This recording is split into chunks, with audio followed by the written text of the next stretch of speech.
Story నెంబ్రా కథ చెప్తా అప్పటికే 3 గంటలైంది. విరించి పెన్ను పేపర్ పట్టుకుని ఒక్క ముక్క కూడా రాయలేకపోయాడు.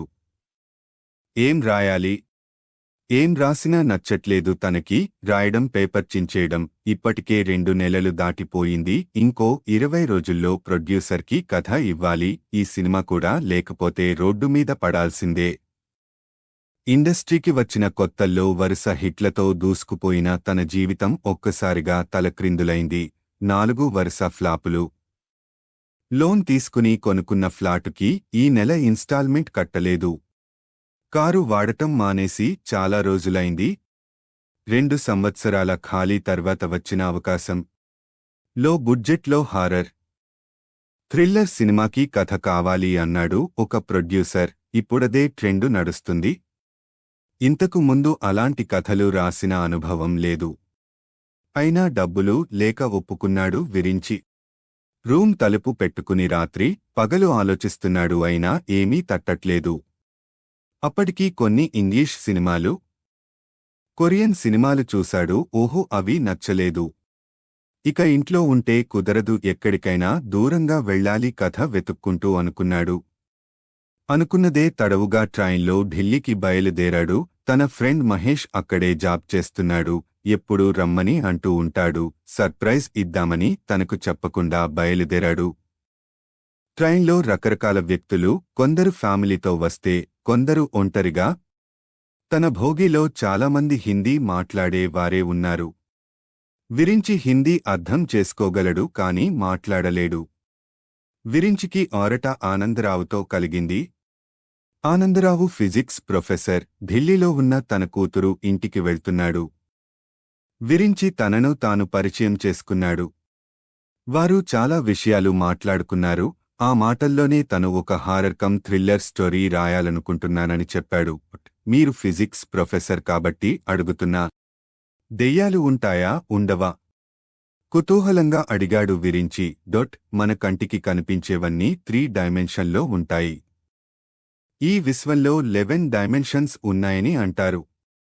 ఈ లెక్కన దెయ్యాలు 4th డైమెన్షన్లో ఉండొచ్చని నా అభిప్రాయం అన్నాడు. ఆనందరావు కళ్ల జోడు సరిచేసుకుంటూ అంటే దెయ్యాలు ఉన్నాయని మీరు నమ్ముతారా? ఆశ్చర్యంతో అడిగాడు విరించి. నమ్ముతాను. దెయ్యాల గురించి నేను చాలా విన్నాను, కానీ ఎప్పుడూ వాటిని చూడలేదు. నేను కూడా చాలా విన్నాను. అవన్నీ కట్టుకథలు. ఒక ఫిజిక్స్ ప్రొఫెసర్ అయి ఉండి దెయ్యాలను నమ్ముతారా? మూఢనమ్మకాలను ఖండించాల్సిన మీరు కూడా ఇలాంటివి నమ్మితే ఎలాగండి? విరించి కొంచెం అసహనంగా అన్నాడు. నేను ఊరికే నమ్మట్లేదు. నా చిన్నప్పుడు మా అన్నయ్యకి దెయ్యం పట్టి చనిపోయాడు. తర్వాత చాలామంది దెయ్యాల వల్ల చనిపోయినవారు నాకు తెలుసు. నాన్సెన్స్ సైన్సు ఇంత అభివృద్ధి చెందిన తర్వాత కూడా ఏదో కారణంతో చనిపోతే అది దెయ్యం వల్లనే అనుకునే మీకు ఫిజిక్స్ చెప్పడానికి కొంచెం కూడా అర్హత లేదు. ఆ జాబుకి రిసైన్ చేసి గుడి ముందు పూల కొట్టు పెట్టుకోండి ఆవేశంతో అన్నాడు విరించి. ఆనందరావు ప్రశాంతంగా సైన్స్ కనుక్కోలేనివి చాలా ఉన్నాయి. వాటిలో ఇది కూడా ఒకటి అన్నాడు. ఓకే, మీ అన్నయ్య దెయ్యం పట్టి చనిపోయాడు అన్నాడు కదా, ఏ కారణంతో దెయ్యం పట్టింది? వాటికి కారణాలు ఉండవు. అవి ఉన్న దారిలో మనకు తెలియకుండా వెళ్ళినా సరే అవి మనకు ఎదురు పడవచ్చు. అప్పుడవి ఏం చెయ్యాలనుకుంటే అవి చేస్తాయి. అదంతా కర్మ ప్రకారం జరుగుతుంది. కొంతమంది 80-90 ఏళ్ల వరకు బ్రతుకుతారు. కొందరు 25 ఏళ్లకే యాక్సిడెంటులో పోతారు. కొందరు రకరకాల రోగాలతో ఆయుష్షు తీరకముందే పోతారు. కొందరు పుట్టిన కొన్ని గంటల్లోనే చనిపోతారు. ఎందుకు? అదే కర్మ. దాని ప్రకారం చావు ఏ రూపంలోనైనా రావచ్చు. అది దెయ్యం కూడా కావచ్చు. ఆనందరావు తాపీగా చెప్పుకుంటూ పోయాడు. అంటే మన ఆయుష్షు తీరితే దెయ్యం కూడా ఒక మీడియంగా మారి ఏ కారణం లేకుండా చంపుతుంది అన్నమాట. Just like accident. ఎగ్జాక్ట్లీ అన్నాడు Anandarao. You are an educated stupid అన్నాడు విరించి కోపంగా. చూడు, దెయ్యాలను చూశామని, వాటితో మాట్లాడామని రకరకాల కథలు వింటూ ఉంటా. అవి నిజమో కాదో మన దాకా వచ్చేవరకు మనకు తెలీదు. ఫారిన్ కంట్రీస్లో సియాన్స్ అనే ఒక ప్రక్రియ ద్వారా, ఒక మీడియం ద్వారా ఆత్మలతో మాట్లాడుతారు. దీని గురించి నీకేం తెలుసు? చనిపోయిన తర్వాత జీవితం ఎలా ఉంటుందో వాటిని అడిగి తెలుసుకుంటూ ఉంటారు.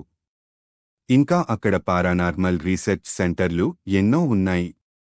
వీటి గురించి ఇంటర్నెట్లో వెతికినా దొరుకుతుంది అన్నాడు ఆనందరావు. ఇంటర్నెట్లోనా? ఎగతాళిగా నవ్వాడు విరించి. కరెక్టే, ఇంటర్నెట్లో దొరికే ఫోటోలు, వీడియోలు 99% ఫేక్ ఉంటాయని నేను కూడా ఒప్పుకుంటా. కానీ నిజానికి 1% ఉన్నా చాలు కదా మన నమ్మకాలను మార్చుకోవడానికి, సంజయ్ షీ ఇస్తున్నట్టుగా అన్నాడు ఆనందరావు. ఆ 1% కూడా ఫేక్ అని ఏదో ఒకరోజు తెలిసిపోతుందిలే మాస్టారు వెటకారంగా అన్నాడు విరించి. సరే, నేను చెప్పింది అంతా ట్రాష్ అనుకో, కానీ నువ్వు రాసే సినిమా కథకి ఇది పనికొస్తుంది అనుకుంటున్నా. ఎందుకంటే సినిమాకి లాజిక్ అవసరం లేదు కదా అన్నాడు ఆనందరావు తాపీగా. ఓకే, మీరు చెప్పిన వాటిని యూస్ చేసుకుని ఒక మంచి హారర్ స్టోరీ రాయొచ్చు. బట్ సియాన్స్తో సహా మీరు చెప్పినవేమీ నేను నమ్మను, కేవలం సినిమాలో మాత్రమే ఉపయోగిస్తాను అన్నాడు విరించి వెనక్కి వాలుతూ. ఓకే, నీ ఇష్టం. అనుభవమే నమ్మకాలను సృష్టిస్తుంది. అప్పటివరకు అభిప్రాయాలు మాత్రమే ఉంటాయి. ఎనీవే, నాకు నిద్ర వస్తుంది అంటూ బెర్త్ సరిచేసుకుని పడుకున్నాడు ఆనందరావు. విరించి కూడా పై బెర్త్ ఎక్కి పడుకున్నాడు. పడుకున్నాడే కాని విరించి మెదడులో రకరకాల ఆలోచనలు. ఏం రాయాలి అని ఆలోచిస్తూ ఉన్నాడు. 2 గంటలు గడిచింది. ఎంతసేపటికీ నిద్ర రాకపోవడంతో కిందికి దిగాడు. ఆనందరావుతో సహా అందరూ పడుకుని ఉన్నారు. జేబులో తడిమి చూసుకున్నాడు. సిగరెట్లు అయిపోయాయి. తిండి లేకుండా రోజంతా ఉండగలడు కాని సిగరెట్ లేకుండా గంట కూడా ఉండలేడు. ఇందాక స్టేషన్లో తీసుకోనందుకు తనను తానే తిట్టుకున్నాడు. నిద్రరాక డోర్ దగ్గరికి వెళ్లి నిల్చున్నాడు. చల్లని గాలి రివ్వున తాకుతుంది. అలాగే బయట చీకట్లోకి చూస్తూ నిల్చున్నాడు. ఏం గురూ, నిద్ర పట్టట్లేదా అని వినిపించడంతో వెనక్కి తిరిగాడు. ఒక 5.5 అడుగుల వ్యక్తి మాసిన బట్టలతో, చెదిరిన జుట్టుతో కూలీ పని చేసుకునే వాడిలా ఉన్నాడు.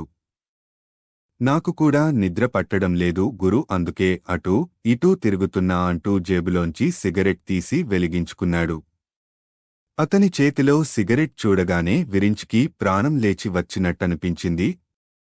తను తాగే బ్రాండే. ఎలా అడగాలా అని సంకోచిస్తున్న విరించిని చూస్తూ, ఏంటి గురూ, సిగరెట్ కావాలా అని జేబులోంచి మరో సిగరెట్ తీసి విరించికి ఇచ్చి తనే అగ్గిపుల్లతో వెలిగించాడు. విరించికి ప్రాణం లేచి వచ్చినట్టయింది. గుండెల నిండా పొగ పీల్చి తలుపు నుండి బయటికి వదిలాడు. ఎక్కడికి గురూ? ఢిల్లీకి. ఏం పని మీద వెళ్తున్నారో? ఏం పని లేదు, ఊరికే ఫ్రెండుని కలవడానికి.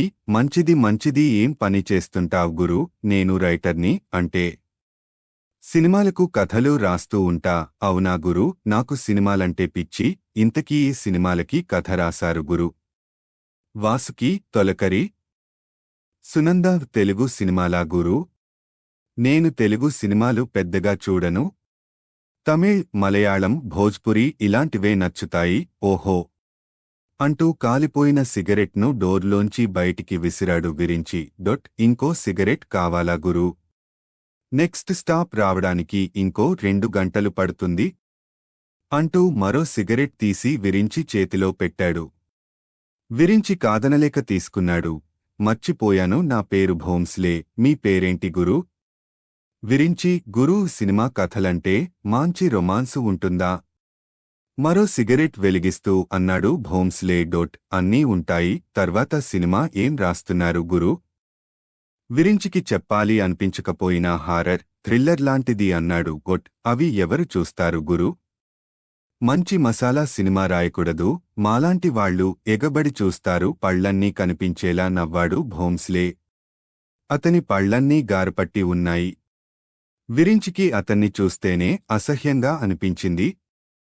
విరించి ఏం మాట్లాడలేదు. గురూ, మీరేం అనుకోకపోతే నేను కూడా ఒక మంచి కథ చెప్తా గురూ.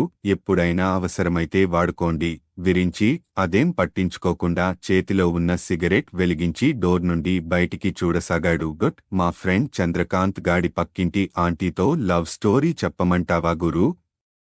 మంచి థ్రిల్లర్ కథలా ఉంటుంది నవ్వుతూ అన్నాడు భోంస్లే. విరించి అసహనంగా చూశాడు. పోనీ నా 7వ తరగతిలో సోనాతో జరిగిన ఫెయిల్యూర్ లవ్ స్టోరీ చెప్పమంటావా గురూ? మంచి ఫీల్ ఉంటది.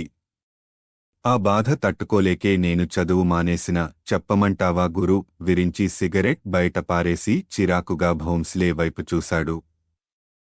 ఏదో సిగరెట్ ఇచ్చిన కృతజ్ఞతాభావంతో అప్పటిదాకా భరిస్తూ వచ్చాడు.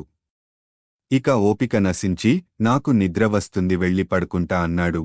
అవునా గురూ? ఇంకొద్దిసేపు ఉంటే మంచి స్టోరీలు చెప్పేవాణ్ణి. ఓకే గురూ, గుడ్ నైటు విరించి అక్కడి నుండి వెళ్ళబోయాడు. టైం చూసుకుంటే 1 గంట అయ్యింది. కానీ గురూ, మీరు ఇంకో 2 గంటలే నిద్రపోతారు. ఏం? అన్నాడు విరించి. ఎందుకంటే ఇంకో 2 గంటల్లో ఈ ట్రైన్ పట్టాలు తప్పుతుంది. నీకెలా తెలుసు? నాకు అన్నీ తెలిసిపోతాయి గురూ.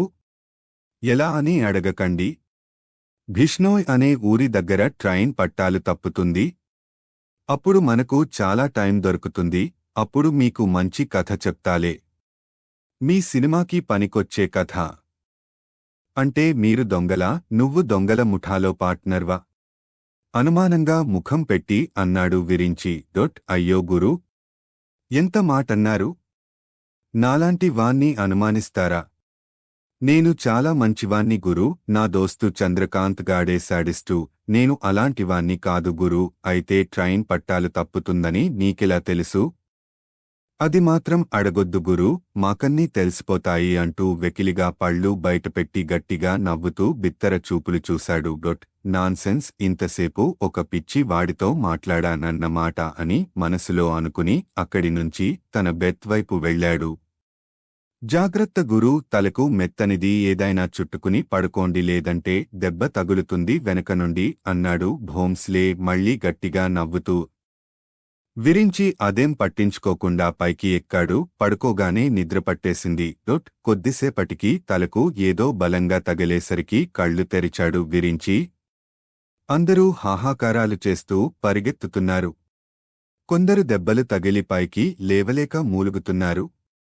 ఇంకొందరు వేరేవాళ్లు బయటికి వెళ్లడానికి సహాయం చేస్తున్నారు. విరించి నెమ్మదిగా కిందికి దిగాడు. తగిలిన దెబ్బకు తల దిమ్ముగా ఉంది, మెడ పట్టేసింది.